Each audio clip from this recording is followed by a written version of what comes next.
7 الصبح وبتوقيت رام الله دق الجرس واتجمعوا الأطفال في حوش المدرسة.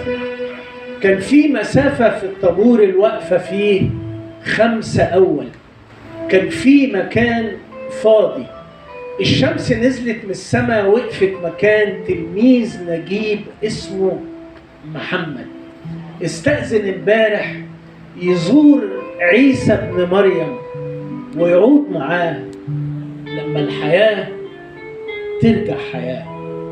الساعة 7 الصبح وبتوقيت رام الله اترصصوا الأطفال سنابل، وفي الباب المقابل لسور الجنة وقفت طيور من مخلوقات الله تاخد غياب المدرسة. الكل حاضر، إنما غاب الضمير في رام الله وفي غزة وبيت لحم المسيح. غاب الضمير، وحتة من جسم الوطن بتسيح على الأسفلت فتغرق الجدران وتدخل على الكنائس والجوامع والمسجد الأقصى. يتحول الدم الملائكة وفراش يطير وخيوط حرير وآيات من الذكر الحكيم. الكل حاضر، إنما غاب الضمير.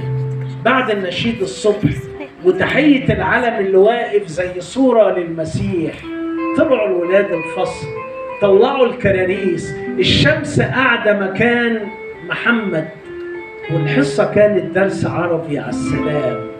الشمس خبت وشها وهات في العياط، نزلت دموعها على التخت وعلى البلاط، والضلمة سحفت على التخت وعلى الفصول. كان في هنا ملاك بريء، أو قول فراشة ملونة، أو قول عبير زهرة ليمون، أو قول يمامة في الفضاء، أو قول رسول قتلوه ولاد الشريفة العفيفة النظيفة. من امتى اليهود بتحب أي رسول؟